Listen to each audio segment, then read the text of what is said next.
Because like Definitely. compared to like big companies, of course they put It's upon years and consistent all years the of way work. through. Yeah. Yeah. Yeah. And so like most creators just tend to put episodes when they're done because they just can't wait anymore, understandably. Yeah. Which So I they kind just of kind of like put that out. too, in a way. Hmm. I think that's Like definitely honestly half compared the to like fun is like that like couple months between episodes, because like when you're getting close, the adrenaline rush of like uploading it and like the serotonin yeah. rush is unbeatable. Like it is such a good feeling. And I love that Yeah. so much. I don't think I would be able to get the same kind of like, you know, positive energy if I were to release Hmm. everything like in weekly increments or anything. Cause Hmm. like, I don't know. It's just like a personal thing for me. I like doing it when they're done. I don't know. That's just my Oh personal yeah. opinion. Yeah. That leaves me wondering, like, you were 12 years old when you uploaded the first episode, I right? sure was. I was about to turn 13. Yeah, I was 12 though. Okay. What did it feel like? Like Oh when you goodness. released the thing, did you just like I mean, you talked about that adrenaline rush, so I assume you were like incredibly hyped, but did you have that moment where it like kind of just sunk in and you're like, "Oh shoot, this is a thing now." Actually, I don't think I really did. Like, I don't even think I had that much of an adrenaline rush when I was 12, because I've always just been a story creator. And like, Hmm. I actually had a comic before TSH, and it was just Oh, like, really? I would post like comic pages and stuff all the time. And I have like little like stories where I would write like my OCs and stuff and put them on like DeviantArt journals. So like Mhm. in the beginning, this just seemed like another like side story to me. And honestly, I was not writing it to write it to the finish. I was just doing it for fun at that point. Like, I didn't even know if I was going to continue it or not. But I think like the adrenaline rushes and like it all kind of sunk in for me was like after episode 5, I think, because that was the point where I was like, What? yeah, episode 5 is when I had my first view spike. Like that's when I started getting a lot of people coming in. They're like, oh my god, wait, you have like 5 episodes out of your series? That's so cool. And I was like, oh my god, wait, I'm a series creator now. Well, if you don't mind, like, how many views did the like first few episodes of the Stolen Hope? How They much did it were get? before the big spike from episode 5. They were usually all pretty similar with like 300 views, 400 views, and then the Oh, algorithm just picked it up. Like it's just the YouTube algorithm picked it up, and I think I in one day episode 1 got in one day like I got 5,000 views. And as like a small whoa! creator, yeah, I was like I was checking YouTube every hour. I was like, oh my god, oh my god, oh my god, oh my god. And that spike went on I think for 2 months actually. And I think episode 1 went from like 300 views to like 10,000 views in 2 months. Because just something with the algorithm just picked it up, and I still don't know what it is. Like that just happens to my stuff sometimes. Like the Jerome PMB, I don't know how YouTube picked that up, and it has like 2 million views. I'm like, Wow! I don't know what I did, but it just happens sometimes. I will say though, sometimes it works is if you like make tweaks to your like episode titles, because it'll be like a new change and YouTube will like throw it on people's like homepages. So that's a good tip for anyone listening, is if you just tweak your title slightly. So if you have like blah blah blah dash episode 1, change it to a colon, and sometimes that will help in terms of views. So that's just I my never knew that. yeah. I think that actually might have been why I got my first view spike, because I used to title my episodes differently, and then I was like, this is too long, so I just shortened it, and ever since then it just took off. Wow, And that's I had a couple interesting. other view spikes after that too. Yeah, like when I joined this like whole YouTube anime series community, I had a much better appreciation for like view counts, and like I guess it sounds kind of Yeah. strange. It's like you shouldn't be that number oriented. You should do it because you want to do it. But like Mm-hmm. us being like casual YouTube watchers, I No, guess like I don't. I think I disagree with that mentality. I think you have a right to want more views for your stuff because you put oh so much yeah, time into it. Like, I think it's kind of scummy when people are like, you should not be worrying about views. You should be worrying about the fun you have into it. It's like, no, some of us are doing this to like, make money and grow and like have a oh following. yeah. Like, people have every right in the world to, want views for their stuff because it's like a personal project you poured your whole heart into. Like, of course you want everyone to see it. Oh yeah, okay, yeah, I totally get that perspective. I guess I But was I just also saying think on like obviously my you should do it for yeah, fun. Because I think if you do it just to worry about yeah, numbers, like you're gonna drain yourself. But yeah. I digress. Like they are, I guess, like both of them aren't really stable, but I feel like it is more stable to rely on your passion rather Oh, than definitely. Yeah, a view I agree. count. Yeah, because like I totally get the whole thing. Like you want exposure for what you've done, you worked hard for it, and you want the world Hmm. to see it. Um, yeah, like I guess like the quote on my Instagram, for goodness sake, is like that I think I made is like, I've got so much to share with the world. What matters is if they care to listen. Because like Hmm. how else is it gonna go out into the world? You have to make people listen sometimes. That's how you Hmm. get people interested. It's just yeah, just like just relying on don't I feel like you shouldn't really start something just for the views. Definitely. I Yeah. that's a hard agree. And that's that actually brings me to another point is I actually think I cared more about views when I was younger. Like when I was doing like the original Mhm. TSH, like I remember when I was I think 16 or 17, that's all I was worried about is like numbers, Oh numbers, really? numbers. And now I mean, it's also not really fair for me to say because, you know, like I'm a quote unquote like bigger creator, but the whole reason I'm doing like the reboot isn't because of the views or like the you know, audience behind it. The It's because attention, yeah. I've just like I love the story so much and I just want to share it with people because I think like Mhm. it would be really inspiring for like younger kids like hey like, you know, I did it once, I can do it again, which means you can do it too, you know. I just think I Oh just like yeah. want to like get the story out there and show people. Yeah, and with the audience, I think that's so cool, and it is inspiring for you, like you to spread that message because like anyone can make a story if they put the Anyone work can. into it. Yeah. Yeah, like I think I heard this in episodes. I'm just gonna restate like what Happy restated from a TED talk she watched. So, but like we live in the world now where the ability to make a story is so accessible. You could like just Yes. grab your phone and start recording. You could go onto Google Docs and start writing. You could just pick up your phone, get a drawing app, and start drawing. Like Mm-hmm. every creation is so accessible nowadays that like you can just pick something up and get to work. Like For sure. yeah, and I think that's why like I guess that's why like the whole surge in like creativity in this community is just kind of really expansive because like Oh, it's definitely. yeah everyone just like has a story and is just bringing their creative sides to life, and the internet and being online and technology allows you to do that better.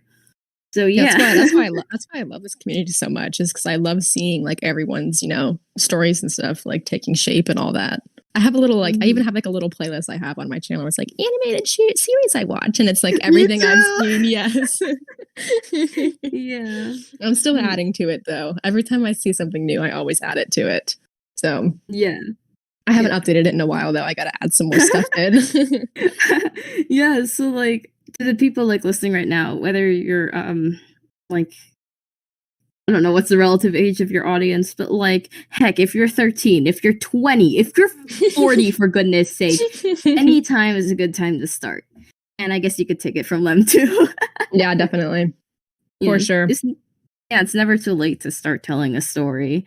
And get that side of you out. So yeah, and people want to see it. Like probably a lot more Oh yeah. people than you realize I want to think people see. don't take that as a fact like you know, I don't think people take that seriously enough. Like people want to see it. People like it doesn't matter if it's your friends, your family, like other people you don't know. Like people are going to want to see your stuff. So, Mhm. I think that's a huge motivating factor too. Yeah, there are 8 billion people on this planet Earth, and just like 1% of it is a I don't know my math. Is like Don't ask me. I'm terrible at math too. 8,000, 80,000, 8,000. You know, that's still a lot of people. My Yeah, math may be definitely. completely off the charts, but hopefully, hopefully you For guys know sure. what I mean. Yeah. But yeah, speaking of like starting stories, I guess we could like just start from like Oh, the where it all beginning. the beginning. Let's talk about like the pre stuff, like before episode 1 came out. What inspired the idea for the Stolen Hope?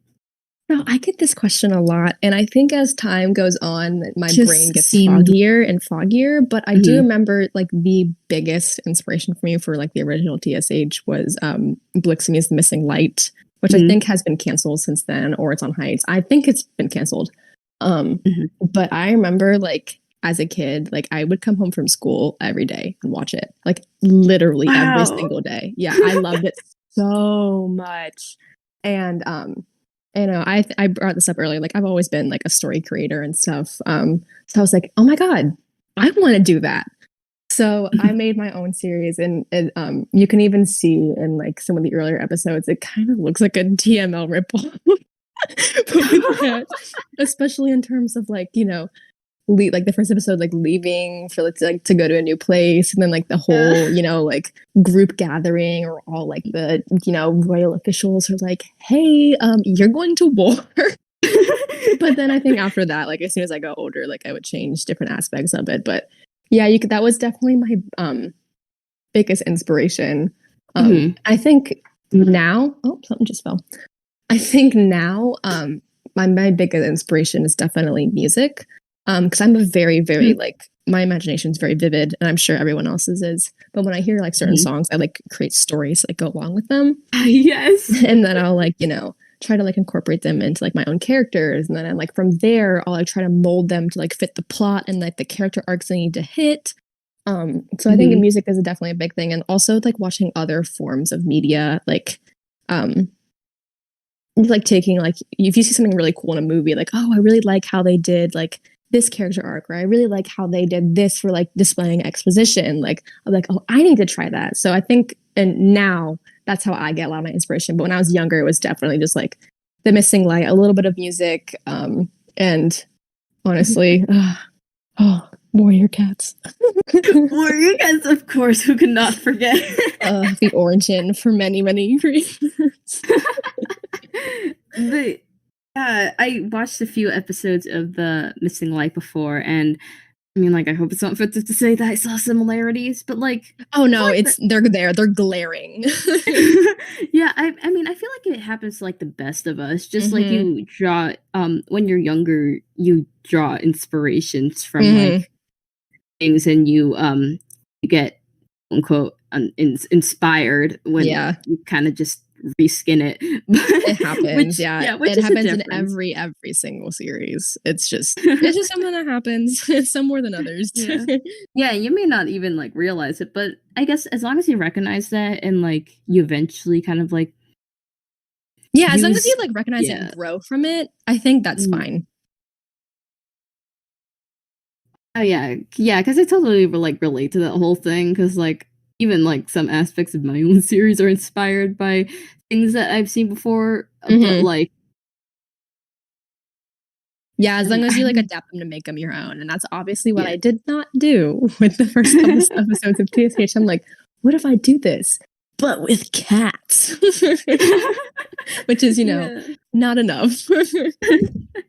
Yeah, and it kind of like remind me of like I don't know if you like know, well, I don't know, that was a bad way to say it, but like notice that different genres within the YouTube space of animated series, like the Wolfpack genre, and stuff like that. There's not that many, like, but I still do see pockets of stuff.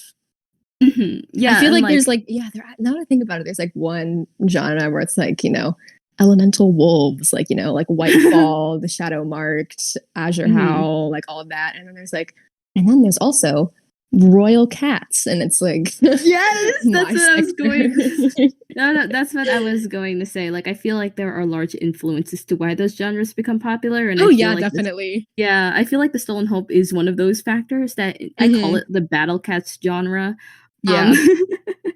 They may or may not have elemental powers. They may or may not be fighting in a war. They may or may not have main characters that are special somehow. But like, I guess there's nothing I learned like over time. I guess there's nothing really wrong with it. I guess it makes it a bit harder to stand out. I think we all need to understand, like, we're all kids. Like, kids take inspiration from everything, like one way or another. And like, I also think that's really cool in a way to like, there's different genres of stuff. Like, that's, you know, good for us. Like look at us go. Yeah.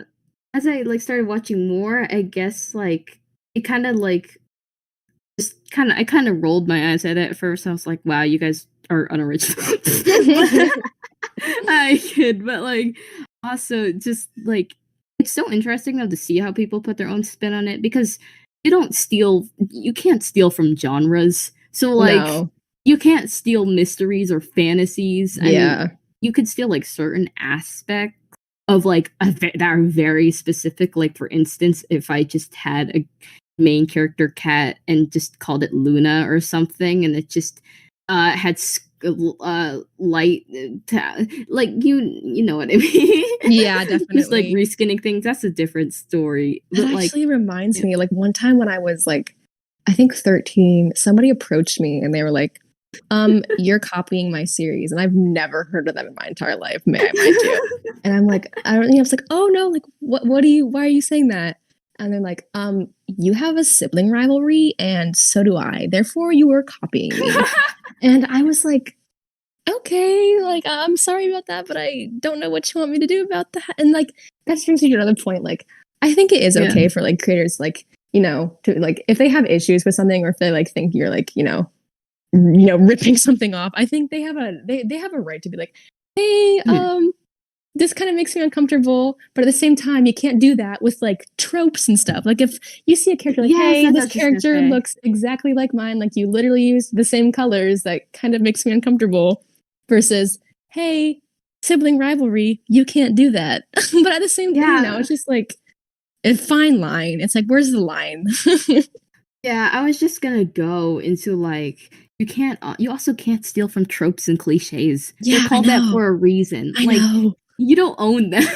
Yeah. I remember I think it was like 2 years ago, there was a huge thing going on about like royal necklaces, like the royal necklace shirt. Like I had so many people come up to me, But they're like, there's a series that uses like magical necklaces like yours. I'm like, I think I was 17. I was like, okay, like what do you want me to do about it? I'm not gonna go up to them and tell them to remove their necklaces. It's a necklace. Like, what do you want me to do about it? I'm just oh like, my god. why are you telling me? Like, let them have fun. But yeah, that oh god, that's something. Yeah. Yeah.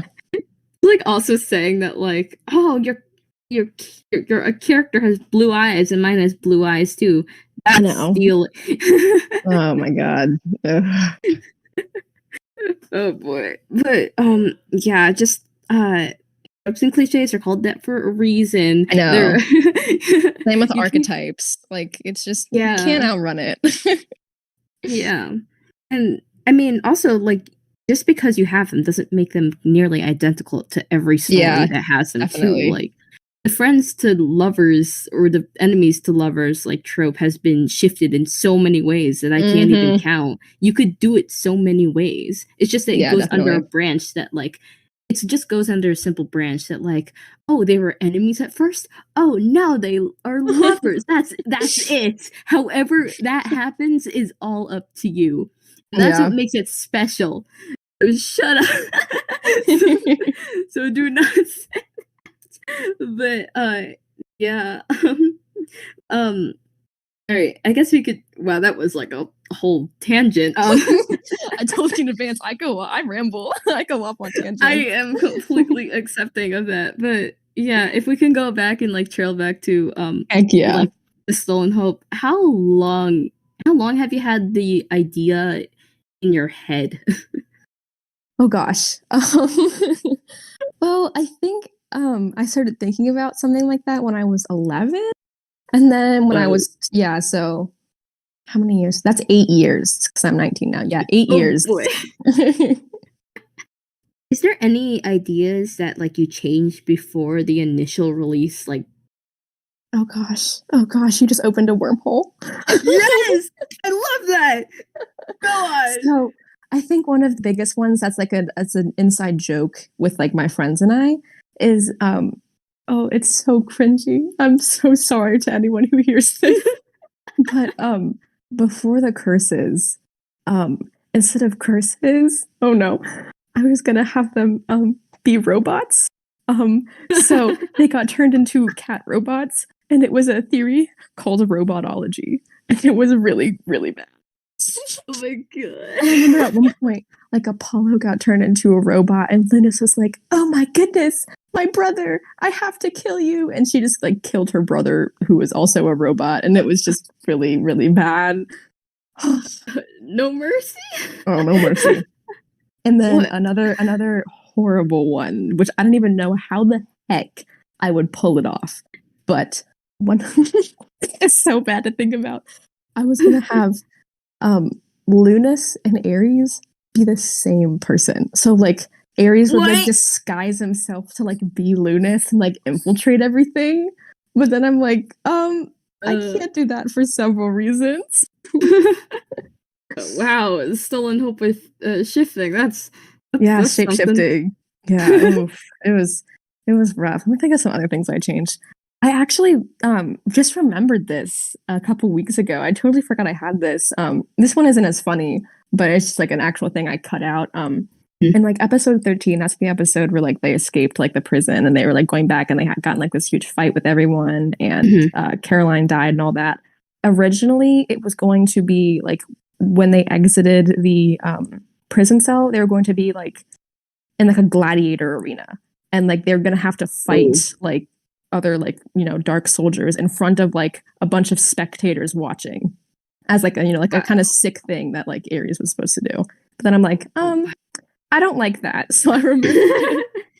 Sounds epic, but that sounds dark. Yeah, it's dark, and I think another reason why I removed it is because I'm like, I don't want to animate all these extra characters. I completely understand that. But yeah, that was another one. I'm trying to think of what else I changed. Oh, this is a big one. You might like. There's still some art on my like DeviantArt of this, but originally like Vivian's. Then I'm like, originally Vivian's like whole arc, she was never actually supposed to be a villain. She was only supposed to be another love interest for Apollo, and it was supposed to be like a love triangle between her, Vesta, and Apollo. And I'm like, that's just bad. Like you can even see if you even go back into episode 3, like you can see like she has like hard eyes at one point, so you can see that they're like I was trying to like set it up kind of, and then like from there on out, I just never address it again. I was like, no. Yeah, probably for the best. Yeah, that was.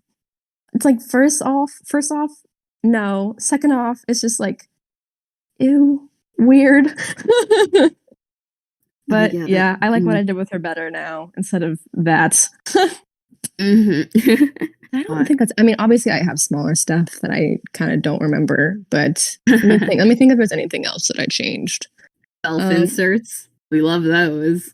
Oh gosh. Yes. I actually this isn't a self insert, but several extra characters throughout the series are actually my cats, like my pet cats. Oh, that's so cool. I love it when creators do that. That I just like drew in there. Like at one point they even had lines in episode 4 when they were training. It was like one of them was like, "Where are we supposed to go?" And the other one's like, "To head to the ravine. That's where Dusk said the trainees are going."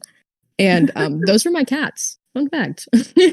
Yay! Wow, I love it when creators do that. Do you think they'll reappear again in the reboot? I think I do want to insert them actually, because I think it's a really funny thing just to like see them pop up. Do you accept like extra designs from other people or like fan characters? I actually do. The way I do it is if you are a patron, you get to send me references and stuff. But if I have like huge crowd scenes, what I'll do is the patrons will get the extras with dialogue lines, so they have like more screen time. And then I'll go to like my Discord server and I'll be like, hey, like send in references. Like I have to do like a big crowd scene. So that way it's still fair that the people who have been paying for like a monthly subscription get more out of it. So yeah, I usually just do patrons. Really cool. Yep. There's only so many designs you could come up with on the spot. I know. Yeah, but that sounds so cool. Thank you. Now let's like make the shift to original to reboot and like just talk about briefly without spoiling like changes, like of what compelled you to change, like the character designs, for example. That I really want to know. Like they were colorful cats. They're still kind of colorful. Yeah, but in a different way. they still got some color. I think a huge reason why I changed the designs is like, obviously this is a personal opinion, like no hate to anyone else who does this, but I just thought that my like neon colors were a little bit too like contrasting and like bad on the eyes. I just thought it was like a little too like juvenile for what I wanted to do as a series. But like I still think it's cool. I think that Sparkle Cats are the coolest thing ever. But just for like my series and like the tone of the series, it's like the tone was so mature that having like colorful Sparkle Cats like kind of was like a bad contrast. Oh yeah, I totally get that. So I changed the designs to be more realistic, and I like had cat breeds and stuff that like to reference. Like Aries and Jackson are both Maine Coons. I originally had them as Norwegian forest cats, but then I was like, no, I like Maine Coon better. It's not for every character, but yeah, that's how I redesigned them. And then like the whole like premise of the reboot, I changed. If I don't know how many people are watching this are familiar with the series, but for the original series, it was like Lunas as the protagonist and Aries as the antagonist. And in the reboot, it's Jackson as the protagonist and Vivian as the antagonist. Because I just think that there was so much more potential to tell like this story through their eyes. Because, you know, like they're the children of like a king and just like a regular like runaway soldier. And like I think that just has a lot more like, you know, potential to like spark other things within the plot too.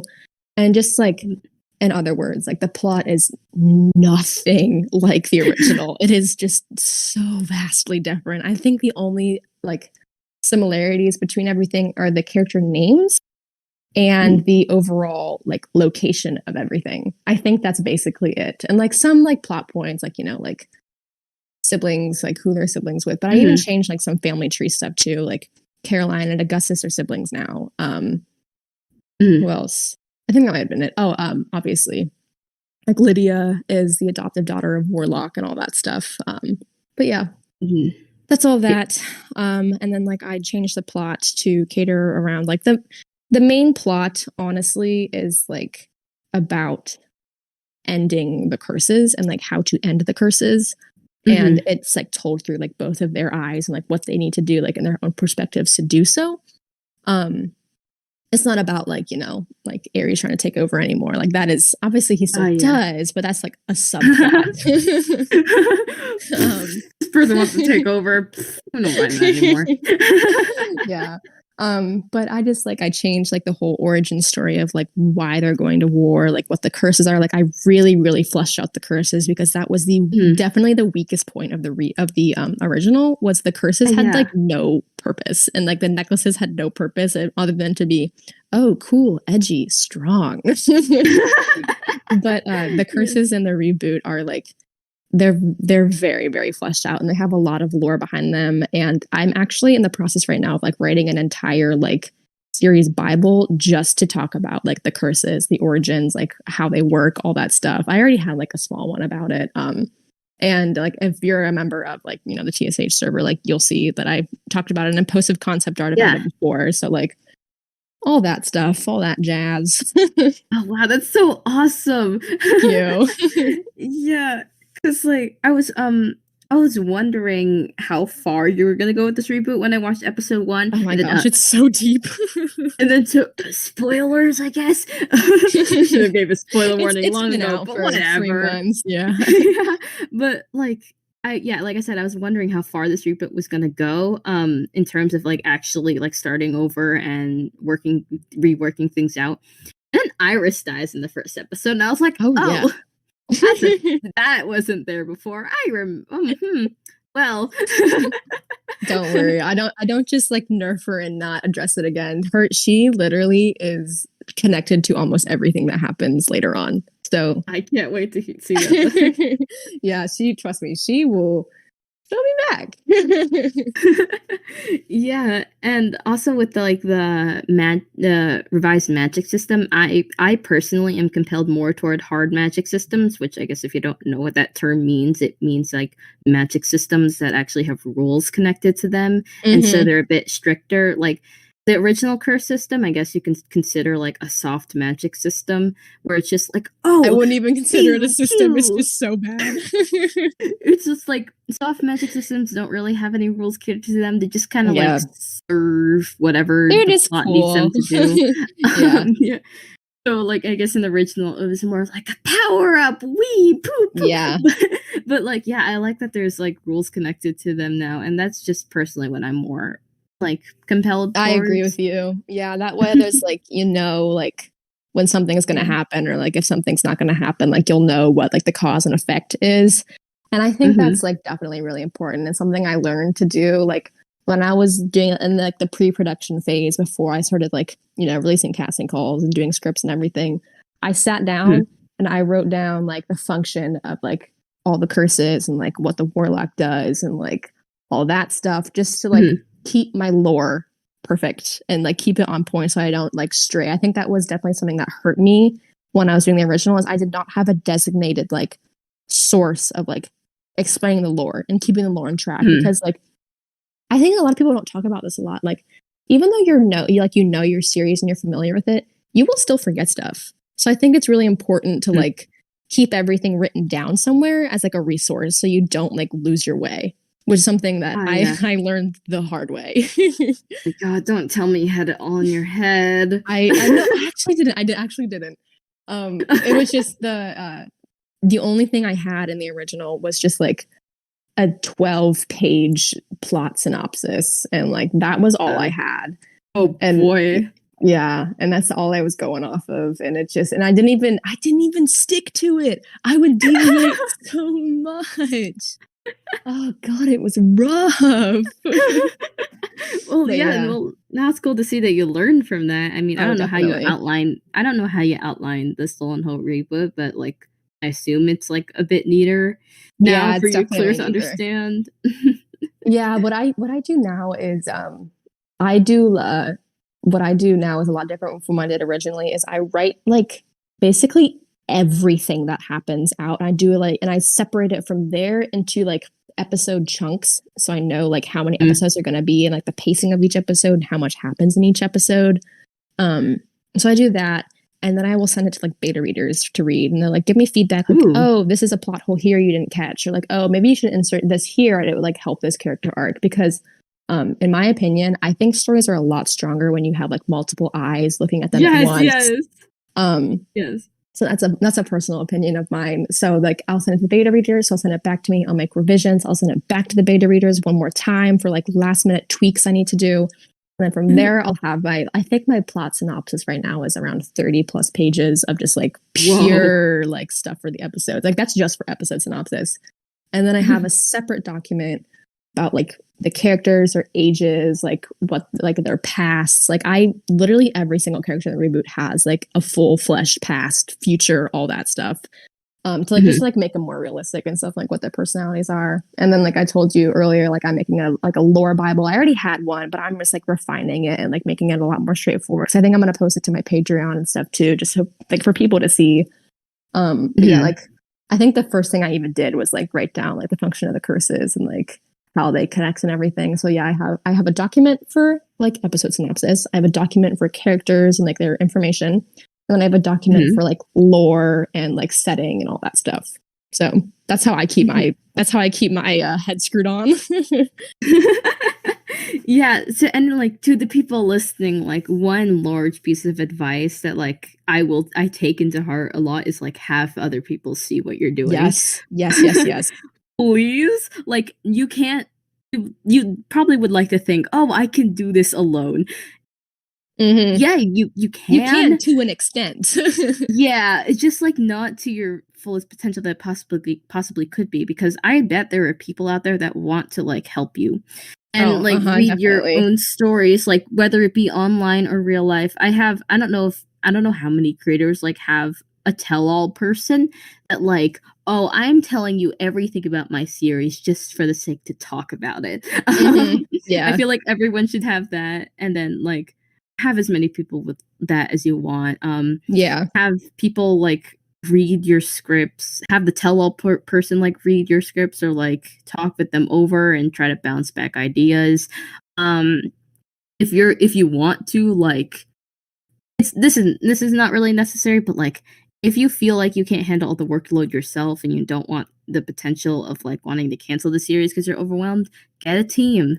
People will work for free. Yes. It's insane. Like, I mean, I guess it is not as stable as like paying people to do it, but like you'd be surprised a lot of us by aren't how many in that. people Yeah, would. we're just like I said earlier, like most of us are kids or like we're really young. Like we don't have the ability to pay anyone. Yeah. Like you said earlier, just like having people look back on everything for you, because like having a fresh set of eyes catches so much that you might have missed, because like when you're writing your stuff out, like usually you're pretty tunnel visioned on like what your plot is going to do, that you might miss some things in terms of like, oh, this character arc is like inconsistent, like here's how you fix it. So if you have like friends, acquaintances, whoever you want, like going back and reading everything, I also really recommend getting a sensitivity reader to like go back and like make sure you're not like having any like harmful tropes or things that could come off as like, you know, tone deaf. I did that this time for my series, just because like I ended up falling into some pretty like bad tropes in the original, and I don't want to do that again. So I'll usually have like, if I have like an LGBT character, I'll have like my LGBT friends read it and read the dialogue and like make sure I'm not doing anything harmful, because, you know, I'm straight and I'm cis, and I can't write an LGBT character without having it like, you know, revised, because, you know, I'm not part of that like group. So I think that's something really important that people need to do, just to like make sure you're not doing anything intentionally harmful or unintentionally harmful. And nobody would do anything intentionally harmful. But, you know, in case you're doing something, you know, that might come off as like tone deaf or anything, like any of that, it really, really helps. And they also will give like awesome feedback too on like character arcs and stuff too and all that. So I really recommend that. Yeah, that brings up like a really good point, because I feel like other people's experiences are like some of the best types of knowledge for your series. Definitely. Because it reminds me of this. My series personally like deals with like a lot of heavy subjects. Yeah. So if you don't have a person to reach out to, like, it sounds really stupid, but like what I'm planning on doing is going on Reddit. I don't have Reddit, but like heck, it's the whole like ask me anything things, and like people share their experiences freely. So like you could use the internet for your resource.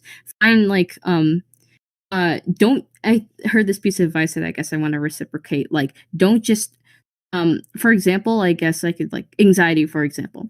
Like sure, you could just research the symptoms of like what anxiety does to your brain, or how you like it's the symptoms. I don't know where else I was going with that. But like also read about other people's lives with it, because I think that is honestly like the most like more humanizing. Like, yeah, sure, you can get this, you could just get the symptoms, but you can't, nor I guess like for me personally, just like thinking that like just getting the symptoms isn't going to exactly help making the best fleshed out character it can be. Yeah, definitely. So other people's experiences are like your teacher. You could also ask like friends if they're comfortable with it. Like, yeah, definitely. If you know they're dealing with those mental illnesses, or like, like Lem said, like LGBTQ people, like what their experiences are like handling that, like living with it, or just being that person. I think it'd be really great asset, and I think it's awesome. Like, representation all around. Yeah, it's like I also think it's like part of the creator's responsibility to take that extra step and do like extra research, like contact friends, like just all of that. Because it's like if you're gonna like do something, like just do some research ahead of time. And that's also something I did not do that well with the original. Is I didn't do like any research in terms of like not even and like with like, you know, certain things like the tropes that I fell under. It's like just basic stuff too, like anatomy and like how like cats behave, like just doing basic research and like taking the time to like double check everything really does solidify a series like so much. Yeah, I totally agree with that. Yeah, I guess it just like humanizes characters, and definitely it gives them another layer. I guess like we talked for a good semi-hour about the story. Yeah. Yeah, so let's talk about like the things that maybe like not a lot of people would really know about. Woo!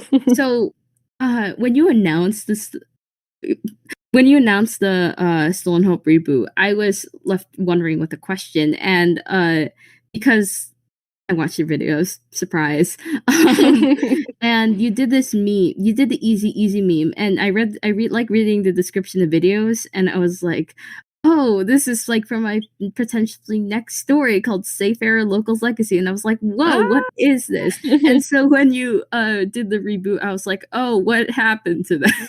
Yeah. So I that was oof. yeah, I was making sure that like I wasn't missing anything, so I went to your DeviantArt to see if you like did a comic of it. I saw nothing because it's basically inactive, apparently. Yeah, it's dead. Yeah, so I was if you want to, like, I would like to know more because also Yeah. I did like a bit of research and like I saw your portfolio, I guess, that said you like science fiction stories, and that story seemed so much more like leaning into science fiction. Yeah, it was pretty heavy fantasy sci-fi. elements. Yeah, and there were humans, which I don't see a lot. So yeah, if you could talk about that, I think that I would like appreciate it because it seemed interesting. Yeah, I actually had the whole story like written out and everything, like the plot synopsis. It was still very, very loose. I was not in like the refining stage yet, and like there was a lot of stuff that didn't connect very well, and like a lot of things were inconsistent throughout the plot and stuff. And after the original series was done, I like went back and worked on it, and like I think a huge reason why I decided to not do it is because I just lost motivation for it.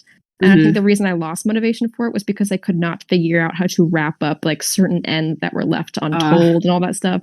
And I also think another reason why is because the story was just too dark. Like it was just such a dark story, and there was like it was just bad. Like nothing happy ever happened in it, and it was just rough.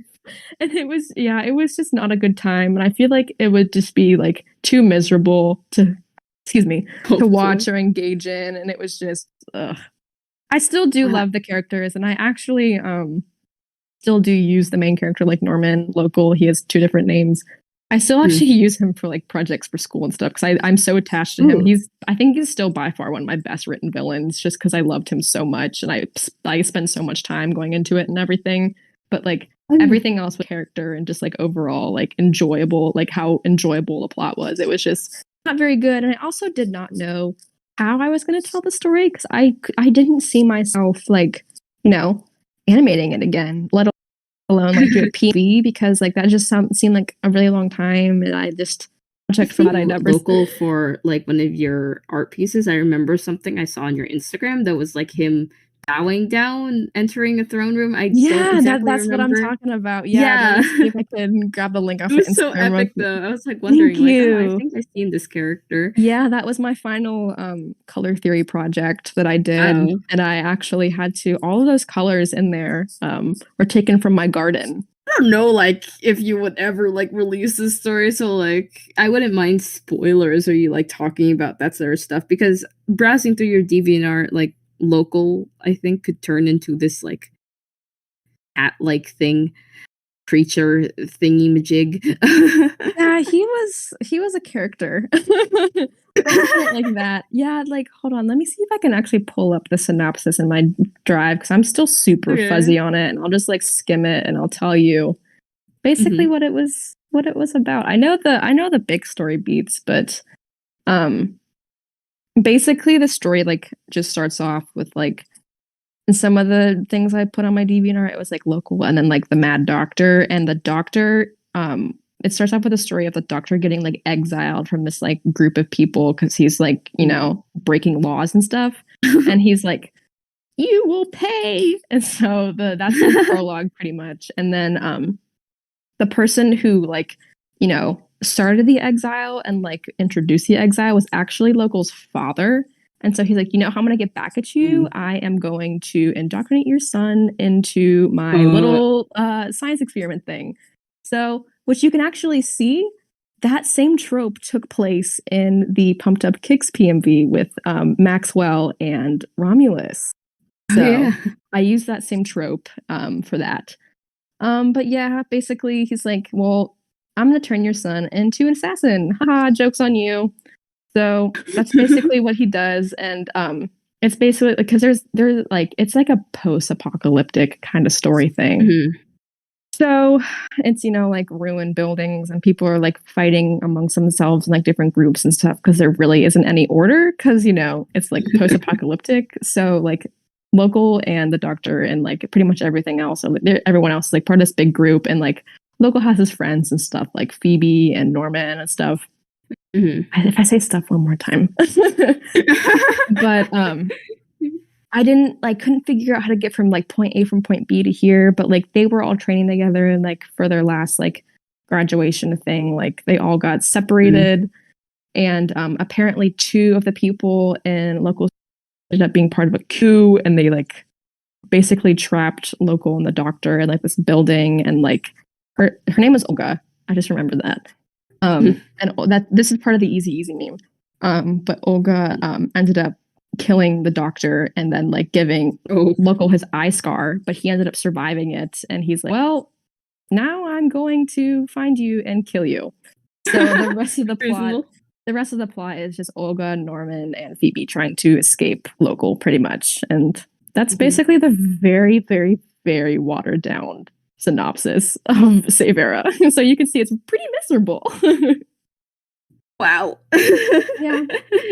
But yeah, I just looking back on it, I can definitely say I'm like, oh, I'm kind of glad I didn't go through with this because like even the plot, I'm like, ooh, this isn't very good. But I think it has potential, so I don't think I'm gonna fully. Yeah. I think I'll go back to it one day and like rework it, maybe for like a school project for like a short or something. But yeah, I don't think. Yeah, your shorts. Yeah, my different shorts and stuff. I did a Star Wars one. Oh, really? Yeah, it's on my Instagram. I had to do a little Star Wars short thing, and I had to do 3D animation and 2D animation. That was the first time I ever did 3D animation, and that was an absolute nightmare. So, yeah, yeah. I wanted to talk about like, I mean, no, that's gonna make you feel old. I'm not going to say that, but like, no, say it. I truly don't care. I guess you are kind of like the older in like this community, I guess, because like you're in college. I'm in college. Yeah. I was just not going to say that because oh boy, but like yeah, I was wondering if how you like balance like art college with working with the Stolen Hope and stuff like that, and like the next techniques you like learned and how you're implementing that into what you're making right now. Yeah, so I think for my entire life I've always just had a pretty good work ethic. I'm just shamelessly saying I'm patting myself on the back. I have a pretty organized like system of how I do everything, and I think a big reason for that is because I used to swim competitively, and I would have to go to practice for like 6 to 8 hours like every day, like twice, like for like 4-hour practices twice a day. Yeah, so I learned very quickly how to manage my time. I quit since then because I hated it so much. But I think that was a huge like foundation for how I managed my time because I was young when that started. So I think that was important for me to learn pretty early on. And ever since then, I've never had that many issues with time management. I think I also am just a workaholic in general. Oh no.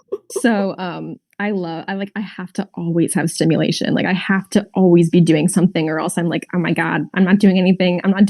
This is terrible. So I think that's a huge reason of how I like time so well. Cause like, school, like our college is pretty difficult sometimes because it's not like when you have homework, like, when you have like math homework, you're like, okay, this will usually take me like an hour to do because like this many problems. That is not art school because you have projects, like art projects you have to do.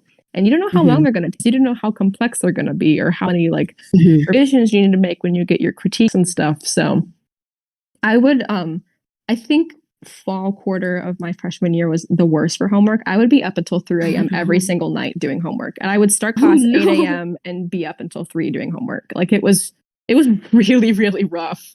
But I was able to still work on TSA even then. But yeah, it was pretty rough then. Ever since then, I've been pretty good with managing my time. I think, no wonder I was up till 3 a.m. I also had a job my fall quarter. So I would like after classes, I would immediately go to work and then I would come home and do my homework till really late at night. So I was pretty burnt out for a while. Yeah, but then that makes sense.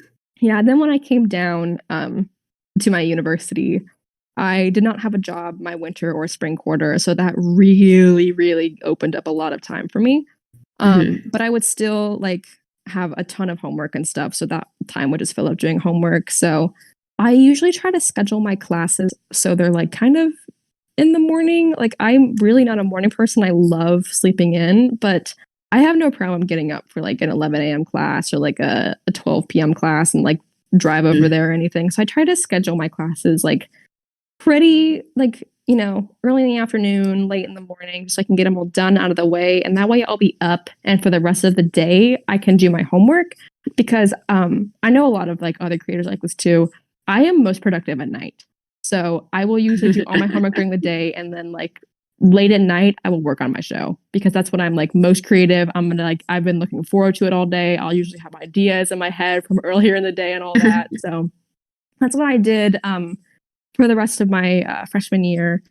And then I went back home for the summer to my home state. I had my job then and I just cranked through episode 2 because I mean, I only worked part-time. Like I would never work more than like 25 hours a week, which I was a little bummed about because I wanted some more money, but I was like my job is I'm just a receptionist and I just only come in when the clients are in. So that was that. So that's a huge reason why I was able to get episode done so quickly is because I had so much free time. But now that I'm back on campus, I just moved into my new apartment. It's going to be interesting to see how I balance my time now because all of my classes are in person. And I think that's also a reason why I had so much free time last year is because my classes were virtual. And I didn't have to worry about getting the bus or driving to class. But now that I'm down here, my classes are all in person. And I have to drive there and like figure out parking. And I also have an apartment where I need to feed myself now because I can't just go down to the dining hall and get food. So that's going to be an adjustment. And also, I'm trying to look for a job.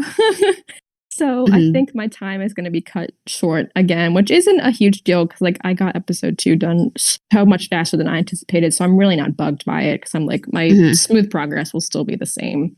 But yeah, I guess I'm just going to see how I manage my time this year. I don't think it'll be an issue at all because like another thing that I did that really, really helped me last quarter is before I get into that, I think a huge reason why I continue the series is because it like weirdly enough, it really helps my mental health. Like it keeps me like it's something that keeps me engaged and it's like something I can be proud of. It's something I have control over.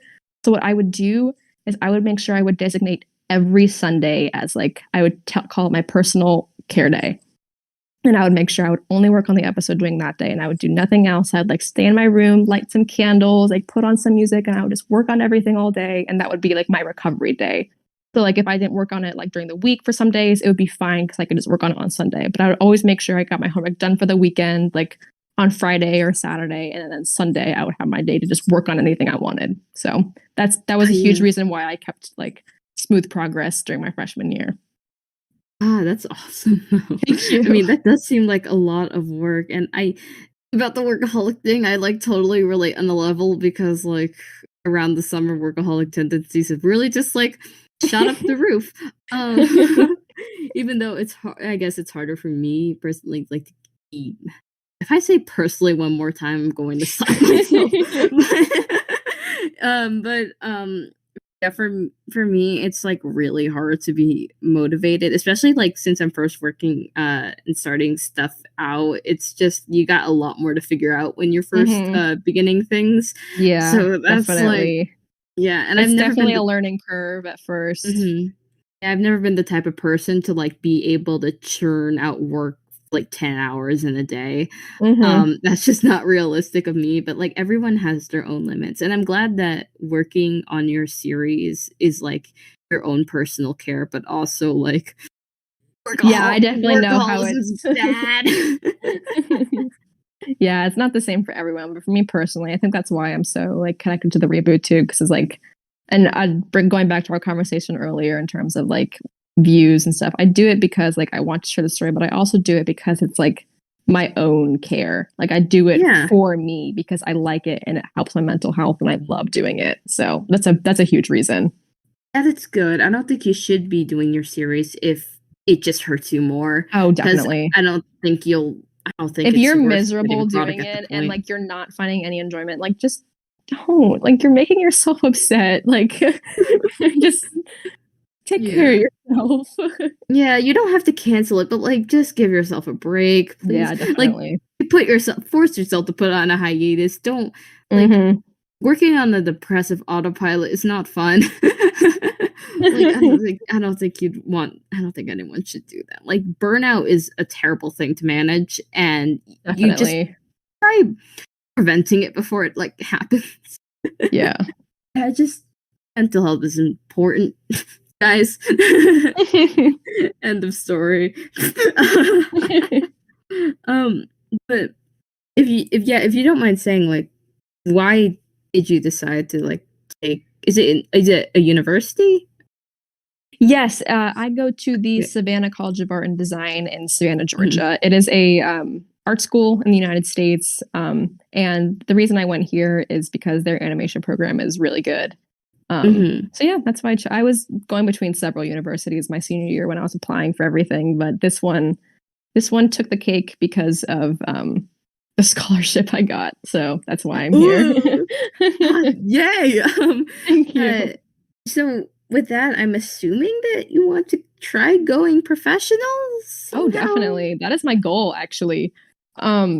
It's so weird, like since I've been here and I've been like introduced to like the animation pipeline, like my major is 2D animation, but since I've been here, I realized it's not like, I think this also is a huge thing for just like people in general in the series community, because it's not the animation we like, it's the story we like. It's like telling the story and like the bare bones of it. Like for me personally, my favorite part of production of episodes is storyboarding, because I love like lining everything up. Yeah, I love like laying everything out, figuring out the setting, like landmarks and stuff.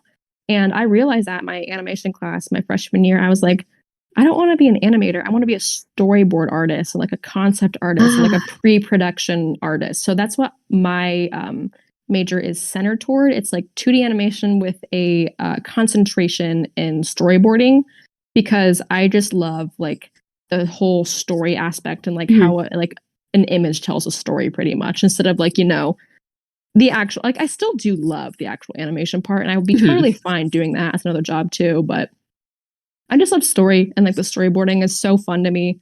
So I actually got my first big girl storyboarding job this year. I start working in October. That sounds exciting, and that is so interesting to me, because I know many creators Trinkle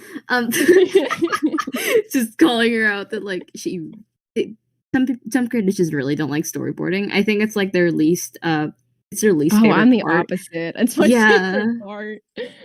Yeah, because like I mean, storyboarding is really important, because especially if you're like especially if you're doing it for yourself, you could just try like I mean, most creators are just working for themselves, so like it's just to get the idea down and like how you want it to look, and it's very rough. You don't put much effort in it, but enough for you to be able to like convey. I guess maybe with like working in an art team, that's a different story. It's much different. I'll get into that later if you want me to, but like if it's a personal thing, it's different.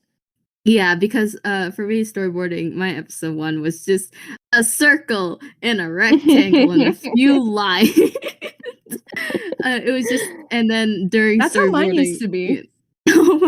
And then during storyboarding, you mess around with perspectives and stuff, and then you realize when you get to the actual thing, especially if you're like semi not that experienced like me, you're just like, oh, I don't actually know how to do this. Yeah, definitely. I think that's like people don't realize too, is like, this is for indie people, like honestly, don't take storyboarding that seriously. Like it's just your show. Make it look how you want. It's not that serious, I promise. But since I'm trying to do it professionally and like I plan on putting some of my stuff in my portfolio for when I apply for like, big girl jobs, I try to for storyboarding and stuff, like one of the biggest things, especially if you're on an art team, is you have to make sure they're legible and like other people will be able to understand them. I can send you an example of one of these. Oh, yeah, please. But that's a hard lesson I had to learn actually, because I did not realize that. And I think that's like something that, like, people kind of just do it themselves. You're like, oh, I'm just gonna do like a little scribble, just like keep my thoughts like, normal and all that stuff. But then like if you're doing it with a team and they can't like understand like what's going on, it causes some confusion. But here, I just sent it. But yeah, I think a reason why I love storyboarding so much is I love like lining everything up and like doing perspectives, because there's so many like different meanings behind like how a camera moves across the screen, and like different like meanings between like how characters interact with each other, how close they are to each other, their expressions, like how the camera shows like them walking. Like, for example, like if a character is fighting another character, like if they're just standing right next to each other, like you can still tell they're fighting. But if you have like a higher angle, like showing them above, and like a more dynamic, like vertical angle, it like kind of, because like vertical angles symbolize like, aggression and like conflict and stuff. So if you just like tilt it slightly, like you'll symbolize like the conflict in that scene a little bit better, which is something I love, like all the little niche details like that. Yes, camera perspectives. That's like, it's honestly like underrated, but also like a kind of important point, especially like even without animation, like filmmaking, for example, they do all these like little techniques to show. I think there's this like technique with the camera that I completely forgot the name of, where it like tilts or something, and like it's supposed to signify something, the Dutch cut or something. I don't. Oh yeah, I think that's what it is. Yeah, it's almost like a trope within like actually filming instead of the story itself. I'm trying to find out what it is, if it's actually called the Dutch. Yeah, I learned so many different terminology, and like so much terminology and like different words for like different storyboard shots, and like what like a establishing shot, a wide angle shot, like all that stuff. So the Dutch angle. Yeah, the Dutch angle. But I think it's actually really cool because like I learned all that in my animation class my freshman year, and I think there's like a very noticeable difference between like all the shot composition for episode 1 versus episode 2, which I'm really excited to like showcase, because there's a fight scene in episode 2, and I was like going crazy with the different angles and the cuts and stuff and like all that. So I can't wait to show that off. I feel like it is a bit harder in animation because you actually have to draw from that perspective rather than just like having a camera and just fitting it to what's necessary. But like, just seeing like different because like if you imagine just when you watch like an animation, that the animation is like real life, and then the camera is just like being like an actual camera as it would be in filmmaking, it's kind of still like the same idea. It's just maybe a bit harder to portray since you're actually like drawing it. But having that many variety of shots is so interesting, rather just having like parallel shot, another parallel shot. I remember like this is really kind of sad. It scarred me really bad. But I remember when I was visiting my university, I actually like, because they had professors like standing around. I was like, hey, can I show you some of my stuff? And like, can you give me a critique? And apparently this professor was notorious for giving harsh critiques. And he was like, are you sure about that? And he had students in his class, and they're like, don't do it. And I was like, yeah, can you just give me a critique? Like, I'd be one of your students. So I showed him one of my short films, and he's like, first of all, this does not even look like a puma. And I'm like, okay. And second of all, this stuck with me. I'm so glad he told me this though, because it just stuck with me forever, and it's been in the back of my mind ever since. But he's like, you only rely on shots where it's like horizontal or vertical. You don't do anything else with your like shot composition or anything. It's just like the character sitting horizontal on screen or right towards the camera. And I didn't even notice that until I went back and looked at all my stuff. I was like, oh man, I really do that. So ever since then, I've been trying to cut that habit significantly. Yeah, I mean, as long as that critique wasn't delivered in like a No, way. he Like, was. oh, He did this it is appropriately. Like, no, yeah, he did it appropriately, but he really tore in, and I was like, shocked. I mean, like, I handle critique pretty well. Like, I love it when my stuff is critiqued because I love like hearing ways that I can improve. Like, don't get me wrong, it still stings sometimes, especially when you're really bad about something. But I think criticism is very, very essential for like improving and like getting better at stuff. But I also think it's okay to like not want criticism for certain things too, especially if you're doing it for fun. Like, you don't. I really hate when people like just give, unwanted criticism for like a piece you did for fun. Like, nobody asked you. Just etiquette, like courtesy. Etiquette, that's the word. Yeah. Artist etiquette is like one of the things. It's like, don't give criticism if the person didn't ask. Yeah. Like, let them be proud. Yeah, definitely. I agree. Yeah, but I also think like, yeah, definitely. And like, if the person's like asked for criticism, like, go ahead, give them criticism, but make sure you do it nicely and don't insult your critique as like, or don't insult your disguise your insult as a critique. I've had that so many times, like, especially for like the comments on like episode 1 and 2, like they tried to like cover up their insult like as a critique. Like at one point, someone was like, this is just terrible, and I was like, well, that was rude, and they're like, it was a critique. I'm like, it was not a critique. A critique tells you how to improve and what to improve, and this was not a critique. That was just like, that was just an opinion. Yeah, that was just their opinion, dude. Yeah, but like, even like if a person is trying to just do critique, like, you gotta have to go more in depth than like saying that, oh, I don't like this, but like, why don't you like this? Definitely, yeah. Say why and like offer ways to improve. Like, be like, oh, look at this reference for like, how to do. I think everyone's in the same boat. I struggle so much with drawing back legs on like cats and dogs. I need to look at reference constantly. So I think like just providing like reference and stuff, like, oh, like here's how you do it. Like sometimes what my friends and I even do if we need to critique something is we will actually like redline each other's art. So what you do is you like draw over it of like where the joints would supposed to be and like all that, so like they can figure it out in like terms of like where their stuff is compared to where it's supposed to be. So I think that actually really helps too. You voice act, don't you? I used to, actually. I don't do it anymore, but I used to when I was like obviously like 12 to, I think I stopped. Yeah, the last role I ever had was Lunas in TSH. I think the last time I ever auditioned for anything was 2015. Just because, just because, like, I can't act. I can't act very well. And, like, I think a huge reason was, like, my crew or, like, the original TSH was so freaking talented. And then there was, like, me who voiced Lunas. And I was like, yeah, we need to get back to the border. And everyone was like so full of emotion, and my lines always were so flat. And I'm like, yeah, I probably shouldn't do this anymore. Oh no. No, it wasn't a bad thing. Like it wasn't like I was, so sad I didn't want to do it. It just like, also I just really couldn't keep up with like turning in lines because like I still live with like my whole family, and I couldn't just like yell or scream like whenever I wanted. So it wasn't fair to other people that I was always like one of the last people to turn in lines because I just could never get a time like to myself. So I was like, yeah, I probably shouldn't do this anymore.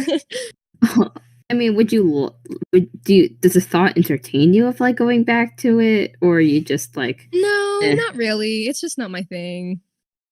I mean, it's just like I've never like done really much acting or anything previously to it, and and like I liked it, but it was never something I like really loved. And I really admire people who like have such a passion for it. I'm like, yes, you read those lines because it's so cool, because so many people are like so talented and like bring these characters to life. And I was just like, I always just did it like on the side as just like extra stuff, and I don't think I took it as seriously as I should have, honestly.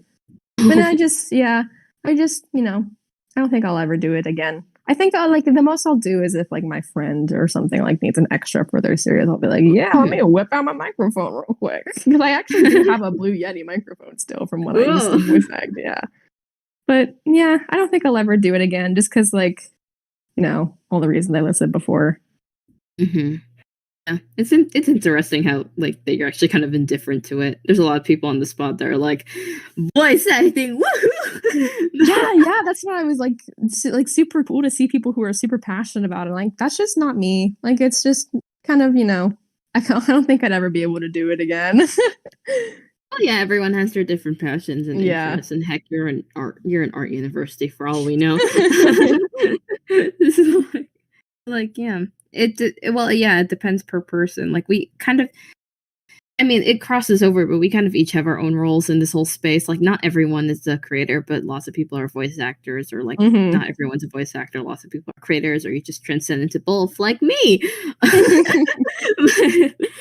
Or you just haunt your entire life with a podcast, but like, Yeah, definitely.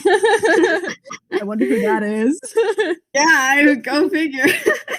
No, but like, I wouldn't be doing what I'm doing like if I didn't enjoy it, if I felt forced to do it whatsoever. I know like my limits. I know when I'm like, oh, I know when I be like, oh, I don't really want to do this anymore. But thank goodness that hasn't really happened at all. I just I do what I'm doing. I guess there's one more topic I want to go into before we get into all of these questions. Oh boy. You've been a YouTube creator for years. Oh, yep. Yeah. Do you like mind talking about like some notable things you just remember from like years back, just special experiences, just like and the lessons you learned, like all of that? I have literally sat back and watched this community transform like double-digit times. Like it's not even funny. I mean, even before I had like a account and stuff, I was on YouTube since I was about 7 or 8 years old. Like I was there when like the early like Warrior Cats, animes, like Alley Cat, yeah, like all that stuff. Like I was around for that. So that just puts into perspective everything that I've been through when the only AMBs were like horrible quality, like Scourge, like Google Images sliding across the screen. Like that was my upbringing. Oh wow, that's awesome though. Yeah, it was really cool to see. And it's still very nostalgic. But yeah, I think I'm trying to think of some crazy stuff. I remember I posted about this on my Twitter. There actually used to be like an award show for animated series communities called like the Sonar Awards. And like it used to be like a Google forum thing where you could like submit like series as you liked and like best new voice actor for this year, and it would be like all the voice actors, like best new male protagonist, best female protagonist, best side character, like best exposition or something. And like it was a huge thing, and then it just stopped, and I don't know what happened to it. Sonar Awards? Yeah, they took the videos down. I was like looking for them, and I can't find them anymore. Really? Oh, the most I can find is like auditions to be a Sonar Award narrator, and that's like it.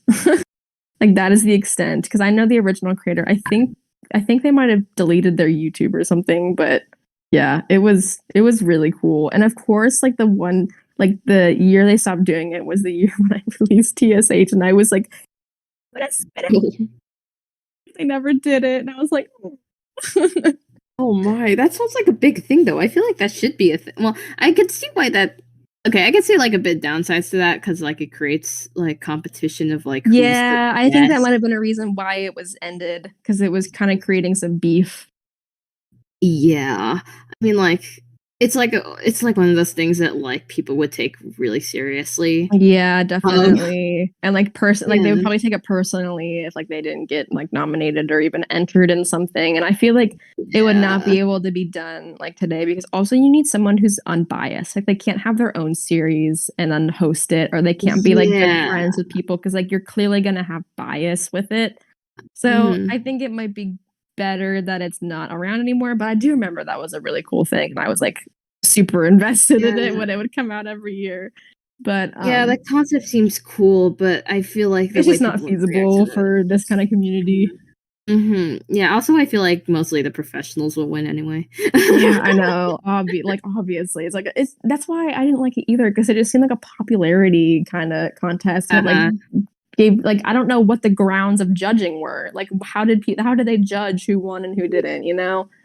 That's all awards shows anyway. And if you're voting off a Google form, that's like it's like the Yeah. whole. It's like prom queen or something. I know. That's right. Yeah, that's exactly what it is. Yeah, But, I agree with you 1,000%. But it was cool when you were little and you were watching everything and you didn't really understand what was going on at any given moment. But yeah, I would like to. I would have loved to see that in action, though. It would have been curious. But I wasn't if really anyone involved in the listening to space. this has a record of it, please give it to me. I need it so Please. bad. I want to know it too. Yeah, throughout like your entire like years here is what about like the people you've met or like Oh my goodness, how much the I've scene developed? yeah, I think this is gonna be kind of sad, but I have seriously like had so many friends like come and go, not for like bad reasons, like we got into a fight or anything, just because like they've just decided to do different things. Like they decide like, oh, I kind of don't want to like be an animator anymore, and they like pursue a different path. Like I still keep in touch with them, but they like aren't part of the community anymore, and they just like want to do different things. And since I've been around for almost 7 years, like that's just kind of a reality you have to accept. Like you're not going to be able to have like the same friends forever. Like everyone, like especially when you like enter college and like after college graduation, when you're like an adult and you're like doing all your like your personal stuff, like a lot of those relationships are probably going to like change drastically. And I think that happened a lot for me like this year too, in terms of like my other friends that went to school and like all the time before that. And it's just like, it's like sometimes people will just like straight up fall off the face of the earth. Like for example, Neil Wolf artist, like creator of like Bloodlines and stuff. The whole reason she's inactive is because she's in nursing school right now. And I still keep in touch with her sometimes. Whoa, really? Yeah. So that's why she hasn't been able to do much. But yeah, because I know that she's super busy and stuff. So yeah, that's just like a reality that happens a lot. And I've also just like circled through different friend groups for that reason too, is because like a lot of people just decide to like pursue different stuff. And it's just kind of like, it's a sad reality, but it is what it is. Yeah, that's so interesting though. I mean, like, yes, it's bound that people come and go, but it's interesting. I feel like it'd be interesting to see how it all develops over time and compare to like what it was like before to what it is now. Yeah, I don't definitely. know, was it as famous or was it as popular? Was the community as popular as it was like 7 years ago? Probably not. But... Yeah, definitely. Yeah. Yeah. I mean, was it mainly like children? Yep. I mean, I think another reason why I say yeah is because I was also a child, so I was interacting with like other kids. But I know there were some like adults and stuff in the community too, but I think the majority of us were kids. And now it's like, especially for like series creators and like, I hate to use the term, but veteran series creators, like people who've had their shows for a while, like they're almost all, if not all, adults now. And like they have, like huge responsibilities now, like on top of their stuff. And that's, I think, really cool to see like unfold. I think it's really, really cool to see people's lives unfold, like especially like not even like in the series community, but just like in general, like the animation community, like seeing people land their dream jobs and like getting married and like having kids and like starting, like that's just so freaking wild and cool. Like it's really something to see. I feel like I would just be going through a crisis seeing all that change. I think the reason I'm not is because I'm still in school. I think the moment that one of my like close friends tells me that they are married is the moment I have a crisis. But yeah, that's just how it is. Oh my gosh! Now I'm just thinking about like if I would be considered a veteran in like 10 years. Oh, you will. Oh boy. That's another thing. It's so weird seeing like these pockets of like different like eras. And I don't know if I should say eras or like phases of the community. Like there's literally different phases of like series production. Like there's one phase where it's like the super old series, and there's another phase of like other series that came out, and there's like a couple years break, and there's another phase, and it's like super wild to see. I mean, like, and even with the smaller creators too, like, I guess the more smaller creators you recognize, the more it seems like widespread. Because, Yeah, like, definitely. a lot of the bigger series with the millions of views, they're very well animated. You could almost say it's like professional quality. And Yeah, some of them are like actually backed by like, production companies and stuff, which is why they look so good. But like also some of them have like genuine teams and like all that stuff. Yeah, I mean, it depends on how many people are working on it. Like, it could be months, it could be upon months, or it could be like years. So if you only know the big creators, it may feel like, I have to wait forever. But like, Yeah, definitely. it's like an ice, it's like an iceberg. Like, you have like the ones that It broke really like, between, is. like 1 million views, and then like the further you go down, the more you realize how big this community actually is. Oh yeah, it's huge. Like people Mhm. don't realize how big it is and just how far it goes. But like, oh my god, like anyone else who's watching, who's like listening to this, go watch some smaller series because they are seriously Yes, so please. good and deserve recognition. Like, Mhm. oh my gosh, this is kind of a personal hot take I have, but there are some smaller series series that I think have a significantly stronger story than like a lot of popular series. To Poeth Trinkle. Yeah, like, not to just shamelessly There's self like, promo again, just like, hey, if you want to see more solid critters, check out the episodes of the please pod. listen to previous podcasts. I found so many really, really good series through these podcasts, and Oh, that's awesome. yeah, I really That's what I think want. that people should go back and listen and give everyone a chance because you will be so surprised. I have yet to come across a bad series. Like they're all just so good.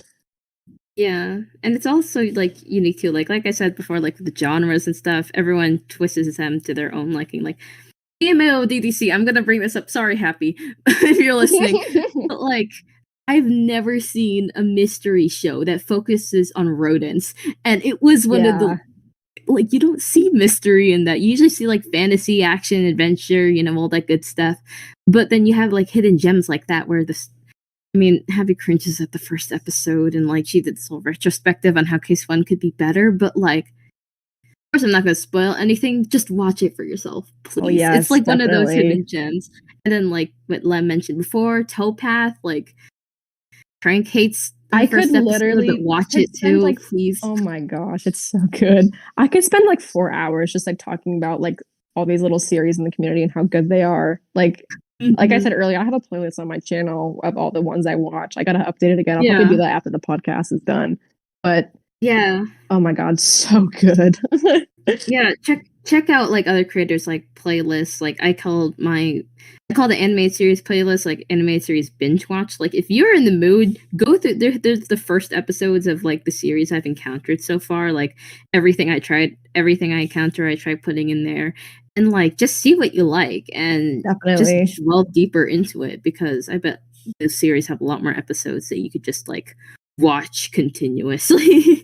Yeah, I actually do that sometimes. Like when I'm working on stuff, I'll just like put on a series and I'll just like watch it while I'm doing stuff. Because honestly, I think it's like more entertaining like watching like actual like television sometimes. Because I feel like there's so much more heart into like indie series, and I Oh can like just yeah. like you can like feel it coming through the screen almost. Yeah, because I mean, I think a point I mentioned before is like we're not doing this for the money. Nobody's getting Yeah, paid, and yeah, that's the beauty of it. You're doing it out of your own hard work and your dedication and passion. You do it because you want to, and definitely. I feel like there's totally a higher reward than like companies that will just churn out series for Yeah, money. definitely. So yeah, I but yeah. agree. Please check out smaller creators. They deserve so much Please, attention. everybody Please. comes from somewhere. You gotta give everyone a chance for sure. Yeah. Like a cliff is crystal clear. But yeah. Just we got a lot of talent in our hands. A Oh, lot of for sure. stories. Yeah, and they're never ending. So yes, if you have time, please. um let's move on to questions now, shall we? It's been like 2 hours. Woo! Oh my goodness, that went by so fast. I know, right? Question number 1 from Dan Deceiver. What was the process when it came to rebooting a stolen hope that you think was necessary for change? We kind of went into this a little bit earlier, but I'll definitely talk about it a little bit more in depth. I definitely needed to rework like the lore and stuff and like how certain events like connected to each other and why they connected to each other. I think like going back and like having a definitive reason for everything really helps solidify like the reboot. I just thought like rewriting it in general, like from a blank slate, was definitely necessary.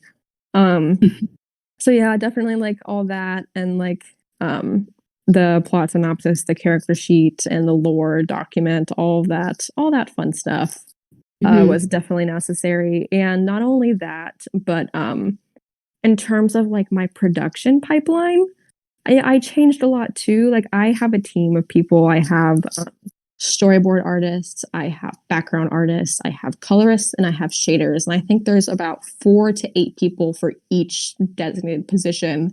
And what I usually do, and this has been helping me a lot, is I actually write the script for the next episode while I'm about like 75% done with the one previous. So like when I'm 75% done with like episode 1, I'll start writing episode 2 script. And then when I'm done with that, I send it to my beta readers. They read everything. They greenlight it. I will send it to voice actors and I'll be like, hey, here's the due date for line. So that way they have some buffer between like the last episode and this one. But that way I can also send the script, like sections of the script. I usually only send like sections at a time to my storyboard artists, and I will give them concept art, what the setting is, important information. And I'll be like, okay, here's these like 5 different storyboard sections. You guys can pick and choose which ones you guys want to do, if you want to collaborate, all that. And I will give them a due date. So that way I will have the script out to the voice actors and the script out to the storyboard artists while I'm still working on episode 1, so that they have a buffer to get started on it while I'm still finishing up the episode. That way I don't have to have like that weird awkward waiting period between like episodes. So then they do that. The episode's done. I will fill in the blanks of my storyboards between everything. And then I will do audio editing and all that. Oh my God, I hate audio editing so much. It's definitely my least favorite part. Oh my God, I hate it so much. I've never been good at it and it's so rough, but I just truck through it. But then when I'm done with audio editing, I usually, the way I work is I work from the most difficult scene to the easiest scene. When I say most difficult, I usually mean lengthwise, how many assets there will be, how many storyboards are in the scene, and all of that. So I'll usually work from like the longest scene to the shortest scene, pretty much. And the way I will calculate like how long the scene is in like retrospect to the episode as a whole, what I do is I convert the time of the scene. So let's say a scene is like 4 minutes and 54 seconds. So I'll convert all of that to seconds. So in seconds, that would be 294 seconds. I did that on my calculator. Don't think I did that in my head. But then let's say the episode as a whole is around like 19 minutes long. So 19 minutes in seconds is 1,140 seconds. So then like, I think the number was like 294 divided by whatever that number was will give me how, like the percentage of like what the episode is. So it's about like 25% of the episode is that scene.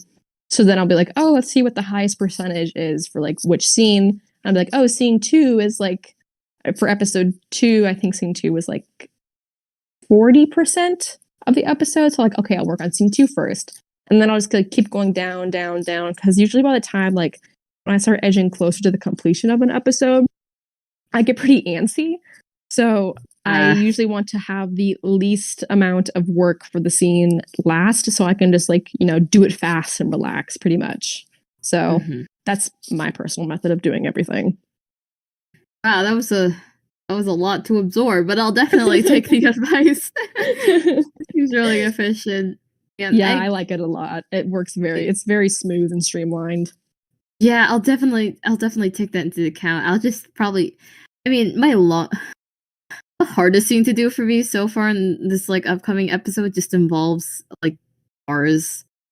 And I really hate drawing the inside of cars. So that's my definition of hard. So I guess it doesn't really translate to longest. So No, it's I get honestly it. just me with motivation. That's my Yeah, issue. I don't because when I'm doing episode 3, there's one point where it's the interior of the castle, like the medic den, and there's that sounds like pain. Yeah, so there's shelves, benches, books, cauldrons, cups, all these things. So that's not the longest scene in the episode, but by my standards, it is the hardest. So I'm going to be doing that one first, just because I know I'm going to have absolutely no motivation to do any of that. Because that way, when I get out of the way, I can take a breath of fresh air and be like, okay, the hardest part's done. Yeah. Now I can just work on the rest. Yeah, for me, I'm just stalling, but don't follow me, kids. Also, the thing with audio editing, I find that also really